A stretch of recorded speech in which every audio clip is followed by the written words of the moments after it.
Bueno, hoy nos acompaña Alejandra Salinas, doctora en ciencias sociales, y nos va a contar un poco acerca de cómo Borges veía el tema político en la Argentina, ¿no?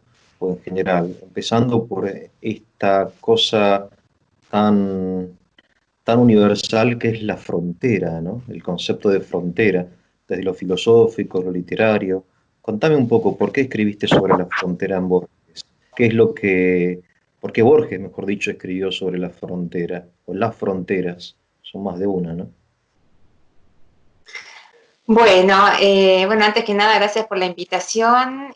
Para mí hablar de Borges es siempre un placer y es volver a revisitar sus textos de una manera novel cada vez, ¿no? Pero es verdad que lo que vos decís, que hay temas permanentes que nos invitan a reflexionar una y otra vez sobre ellos, y la frontera es uno de esos temas.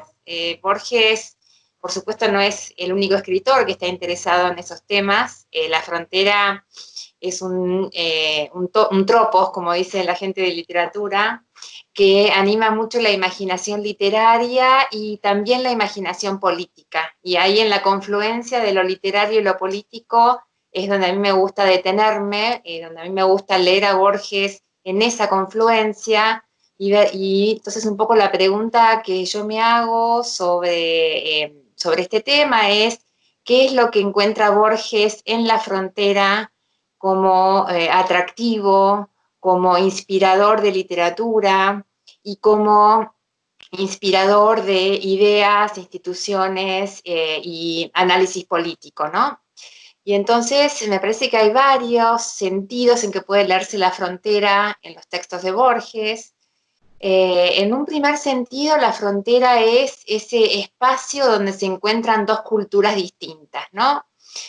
Borges suele retratar sus cuentos en la frontera bueno, en la frontera de la nación argentina, en la frontera entre la ciudad y el campo, la frontera entre la Argentina poblada y la Argentina despoblada, esa línea divisoria donde de un lado estaba, por así llamarlo, la civilización de la ciudad y del otro lado estaban el espacio de la pampa deshabitada, o mejor dicho, habitada por, digamos, toda suerte de desafíos que se presentaban a la ciudad.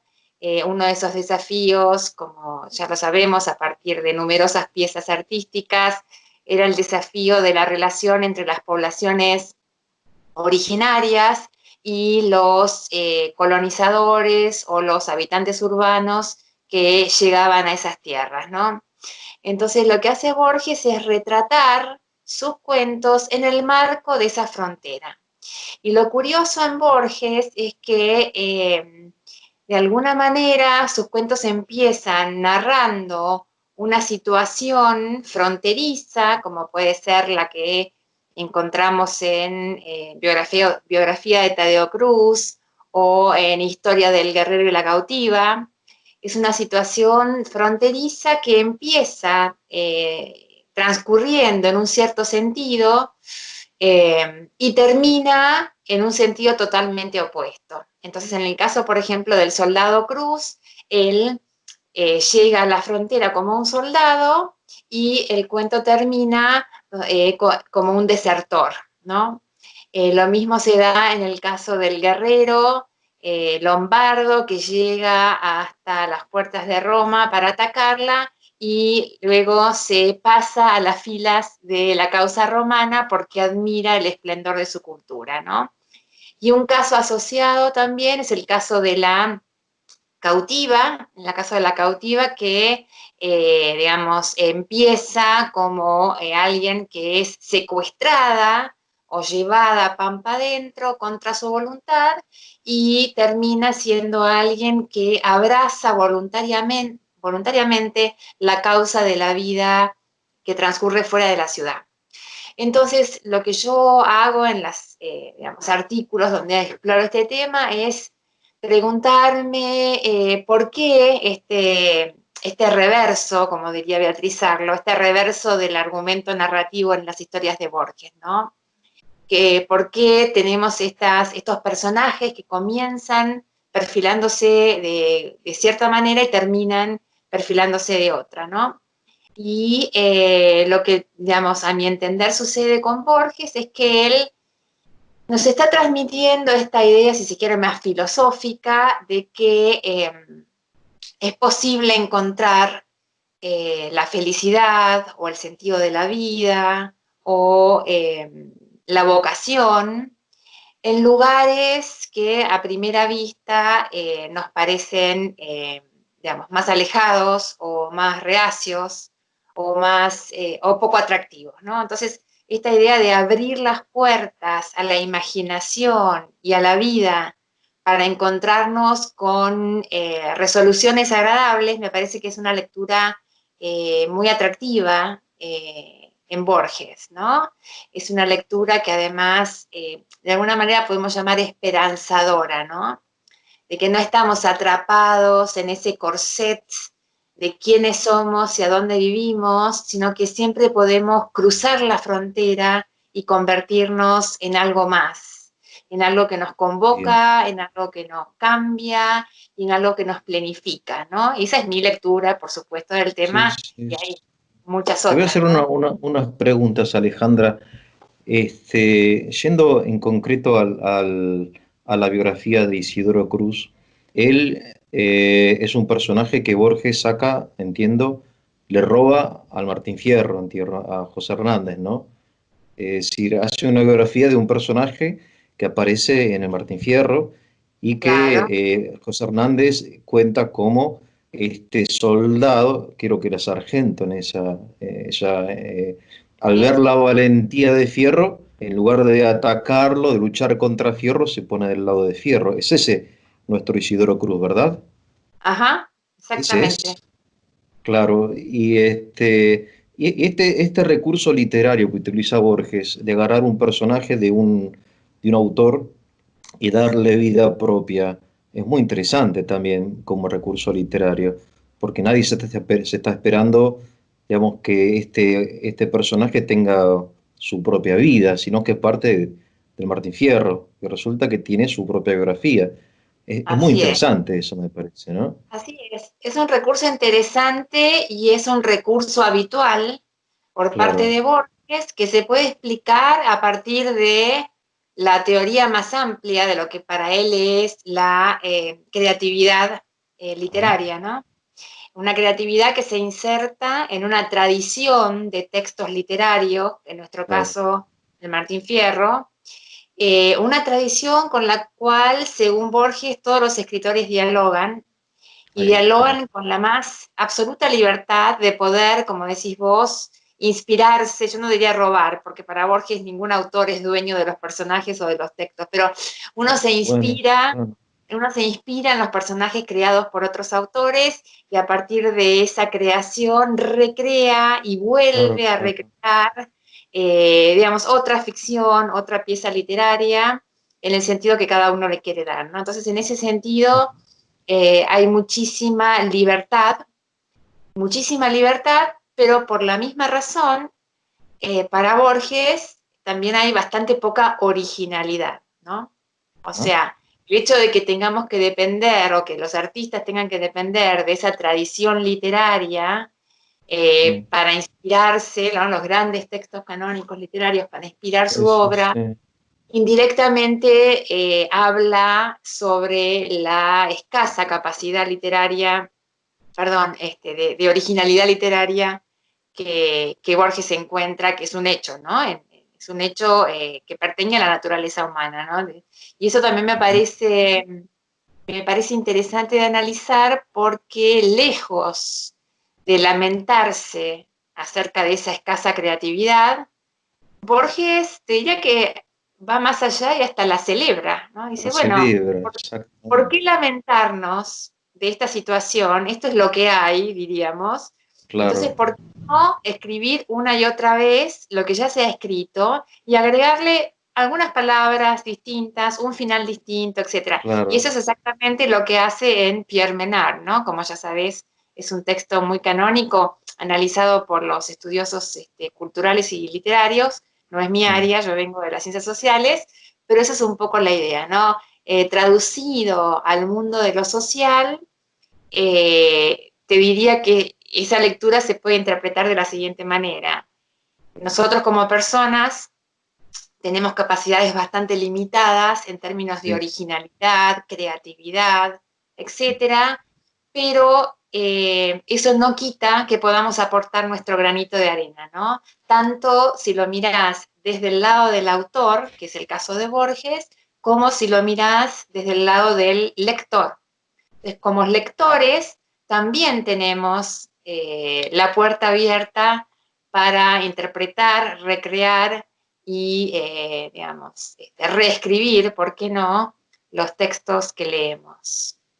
Ahora, en el caso de Isidoro Cruz, su elección a mí un poco me deja un poco perplejo porque él cruza, digamos, ¿no?, la frontera como de la legalidad a la ilegalidad o de la cobardía al coraje, porque él lo que admira en Fierro es el coraje, entiendo, ¿no?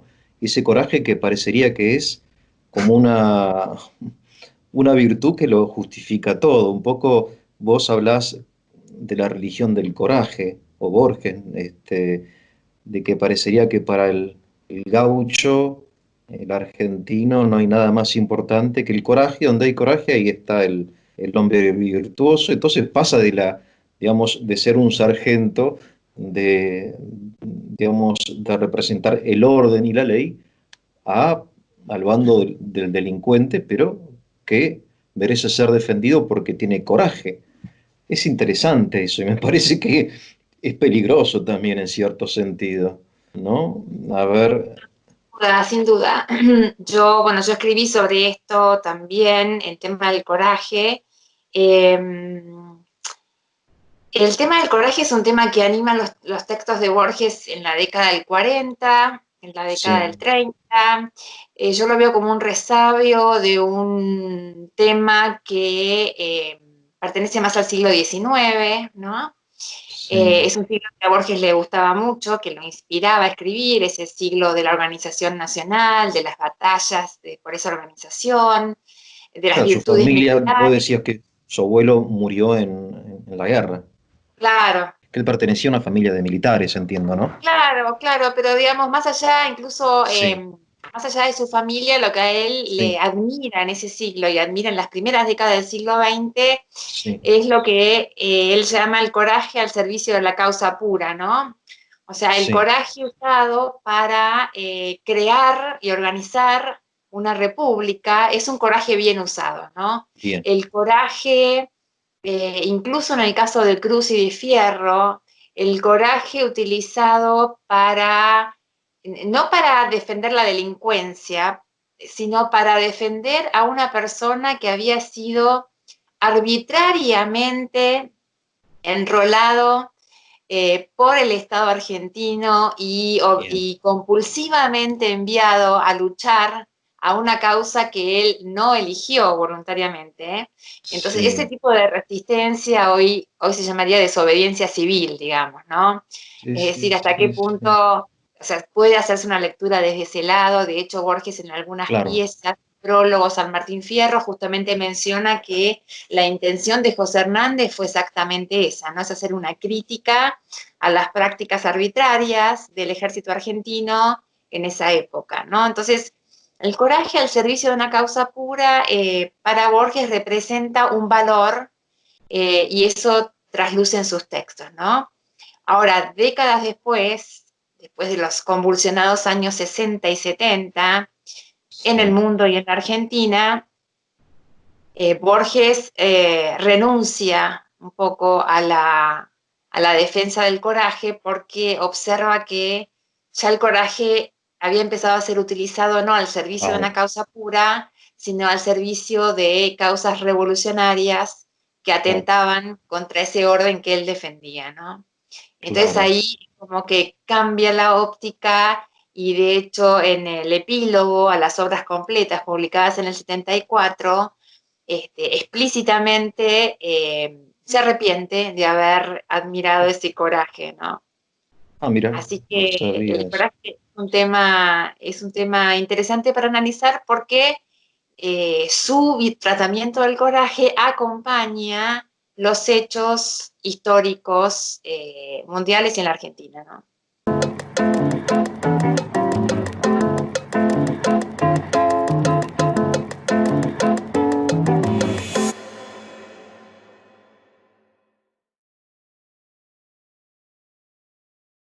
Borges se hace eco de la historia concreta del país, de la Argentina, y un poco en sus obras literarias se entiende que él pues, lo refleja y es muy interesante eso, porque él en lugar vos citás, dice yo no me meto en política, pero él es consciente de su propia importancia, entiendo. Él sabe que la gente lo está escuchando, que lo mira, que es un referente, como dicen hoy dicen un gran influencer, digamos, ¿no? Y entonces él tiene que porque mucha gente lo miraba a Borges como cierta inteligencia privilegiada, aún hoy creo que lo hacemos. Entonces, el tema de la cautiva es aún más paradójico porque realmente que una mujer blanca decida quedarse con los indios, ¿no? Esposa de un cacique y ser feliz ahí, es muy difícil de entender para alguien nacido en la civilización europea o hispanoamericana, ¿no? ¿Cómo se explica la elección de la cautiva? Bueno, Este, sí, ese es un cuento que netamente biográfico. O sea, sí, esa historia fue real y Borges la escucha de su abuela, Fanny Haslam, que efectivamente había vivido junto a su abuelo Borges en Junín, en la frontera con los indios, y entonces ella le cuenta a Borges ¿no? Donde existía una india con ojos azules y de pelo rubio, y este había sido el caso de una cautiva que después se queda a vivir con los indios, ¿no? Por supuesto que todo lo demás es imaginación de Borges, ¿no? No sabemos si la cautiva era feliz y por qué se había quedado con los indios, pero eso tiene, digamos, un perfil netamente autobiográfico y eso a él le sirve nuevamente para imaginar ese mundo de la frontera en términos mucho más complejos y ricos que esa simple dicotomía entre civilización y barbarie, ¿no? O sea, se inspira en la dicotomía, pero va más allá de ella, ¿no? Es posible pensar entonces en los cruces de la frontera que causan, que tienen un final feliz, como diríamos hoy, ¿no? claro.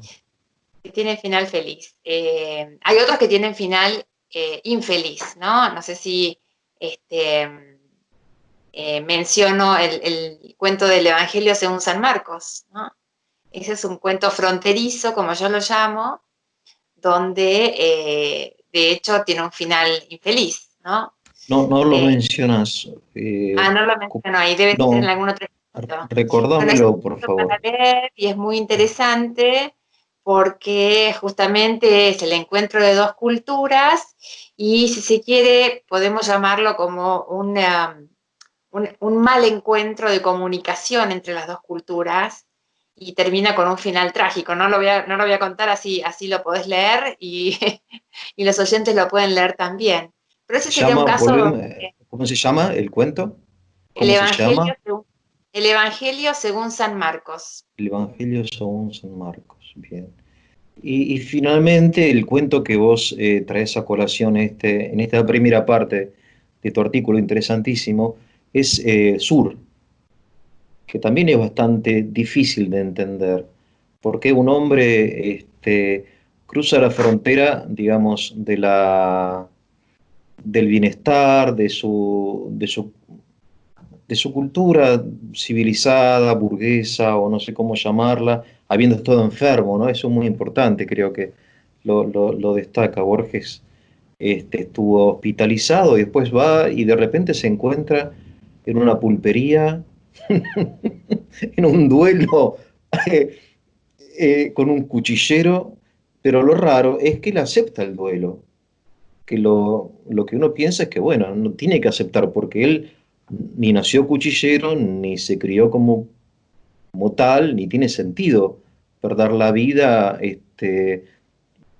peleando con una persona que no, digamos, es una muerte sin sentido para mí, pero Borges aparentemente le encuentra sentido, no sé, ¿cómo es esto? Bueno, a ver, mi lectura del sur es una lectura también desde la perspectiva de esa admiración por el coraje que Borges tiene en esa época donde escribe el cuento, ¿no? Ah, Entonces, también es un cuento autobiográfico porque Borges había tenido un accidente bastante serio, subiendo una escalera, se corta con una ventana, se le hace una septicemia, estuvo internado y, bueno, finalmente se salvó. Y entonces, a partir de ese relato y de su viaje al campo, podemos observar cómo esa felicidad de volver a ver la naturaleza, de sentirse libre, es un cuento que también refleja esa división fronteriza entre el mundo de los libros y el mundo del campo, el mundo rural, el mundo del coraje, el mundo de las armas, las dos culturas, como la llama Ricardo Piglia, esas dos culturas que son dos culturas que pertenecen al linaje de Borges, ¿no? Por el lado de, vuelvo a repetir, de sus antepasados militares y por el lado de la abuela paterna, el mundo de la cultura, de los libros, etc. Entonces, en el cuento del sur vemos cómo esos dos mundos habitan y cómo el protagonista Juan Dalman, que viaja desde la ciudad hacia el campo, siente que está abandonando el mundo de los libros y se adentra en el mundo del coraje. Entonces no podía ser de otra manera que él, digamos, no se encontrara con este desafío de cuchilleros, este desafío a mostrar su coraje, ¿no? Es un cuento, por otro lado, de final abierto, ¿no? Porque uno no sabe si el viaje efectivamente transcurre o si es un sueño de quien está convaleciente en el hospital, ¿no? mira, Eh, Ese es claro. un debate que se ha dado en la literatura, bueno, y hay diferentes resoluciones del debate, pero lo interesante es, nuevamente, esa sensación de felicidad que le da a este habitante urbano viajar y adentrarse en la cultura del coraje propia de esos pagos, ¿no? Y eso es un sello característico del Borges de esa época que, repito, después ya no lo vamos a encontrar en el Borges de los años 70, justamente Bien. porque lo que él deja atrás es admiración del coraje y se lamenta de alguna manera de haber contribuido desde el mundo literario a alabar el coraje y a fomentarlo, ¿no? Claro, el coraje, entiendo yo, desde la doctrina de la ética, debe estar siempre como moderado por la prudencia, ¿no? Es decir, tiene cierta ambigüedad el coraje, por eso hay actos corajudos que son imprudentes y entonces no es valentía, ¿no? Claro. Pero de todas formas es muy interesante y yo creo que es muy argentino el tema de la frontera, Alejandra. No sé, supongo que hace unos meses volví a leer la novela de Tino Buzzati, se llama El desierto de los tártaros, una novela de un escritor italiano, Sí, donde habla precisamente de la frontera. La frontera sí, es muy interesante. Y sí. me parece a mí que además de ser un tema universal, es un tema muy argentino porque nosotros somos un país medio de frontera, ¿no? Entre Europa y nos sentimos un poco en la frontera. Eh, Decime si me equivoco, no sé. Con toda la inmigración que hemos tenido también, europea, italiana, no sé, francesa, alemana, judía, qué sé yo, árabe. La inmigración también da una sensación de frontera, de estar ahí en estar y no estar, digamos, ¿no? Del límite. Claro, ¿Es así? sí, no. Sí, Estoy de acuerdo, me parece que somos América, no solamente Argentina, ¿no? América es el continente donde la frontera emerge como tópico literario, político, económico, sociológico, y la frontera representa diferentes cosas en diferentes lugares, ¿no? Por ejemplo, en claro, Estados Unidos el tema de la frontera, que es propio de las novelas del siglo XIX, es justamente está asociado a la creación de un país con los valores de la libertad y con los valores de la valentía, claro, eh, que en muchos autores representaba el abandono de lo que ellos pensaban que era una Europa decadente, monarquista, claro. opresora, etcétera, ¿no? Entonces, la frontera para muchos autores era la creación del verdadero espíritu americano, ¿no? Sí. Acá la frontera, yo no soy experta en estudios literarios, pero a través de No, Borges, me parece que la frontera se representa distinta, se representa no tanto como una huida de Europa, sino como una adaptación de Europa, por lo menos esto lo veo yo en Borges, como una adaptación de los temas europeos en suelo americano, ¿no? Entonces, lo que Borges sí, hace no es tanto separar dos mundos a partir de la sí, frontera, sino mm, amalgamarlos y ver cómo se combinan sus diferentes elementos. Me parece que este es el sello distintivamente de Borges, ¿no? Borges, más que un separador de cuestiones, es un amalgamador, ¿no? Es alguien ecléctico, es una mente que quiere unir todos los elementos del universo en alguna especie de texto literario o filosofía o cosmovisión, ¿no? Y esto se ve mm, también en el tema de la frontera, por eso tenemos estos personajes que asumen diferentes aspectos de la frontera, por eso tenemos también un ensayo muy interesante de Borges, que es El escritor argentino y la tradición, donde él justamente invita a incorporar elementos culturales que vienen de más allá de la frontera, ¿no? Que vienen de cualquier parte del mundo. Y tenemos esta invitación en creo que fue un discurso radial que dio Borges en el año 36, con motivo de los 400 años de la Fundación de Buenos Aires, donde él se embarca en esta invitación, o en este mensaje, ¿no? Que es básicamente decir, bueno, en 1936, ¿no? Nos ubicamos en ese año. Él está diciendo a sus oyentes, bueno, esta es una sociedad abierta, somos una sociedad de inmigrantes, somos una sí. sociedad donde ya los antiguos linajes de la nobleza europea, las antiguas y orgullosas tradiciones criollas, Qué ya lindo tienen que eso, ¿no? ser Claro, dejados atrás. Tienen que claro, ser dejados atrás porque tenemos que crear una nueva sociedad argentina, una claro. sociedad que incorpore a todo aquel que venga a habitar a solo Argentina, ¿no? Qué Y lindo. entonces la frontera en Borges no es una divisora de aguas, para Sí, resumirlo en una idea, sí, sino sí, que es sí. simplemente un espacio que uno transita de un lado a otro con absoluta libertad. Qué maravilla. La verdad que lo que decís es una maravilla porque de repente te das cuenta que la Argentina realmente es un país que en muchos sentidos es un país sin fronteras. Es decir, donde todos, independientemente de su religión, de su origen, de su lengua, se sienten cómodos y se sienten argentinos y las fronteras, como vos decís, sociales que existían entre la aristocracia, la burguesía, etcétera, en Argentina este, no existen, existen otras, ¿no? Que lamentablemente parecen, hoy se habla mucho de la grieta, más que de la frontera, ¿no? Así, ¿verdad? Es Así interesante que no se hable de frontera sino de grieta, lo cual sí, sí. es muy negativo ya el término grieta, es un Sí, término negativo.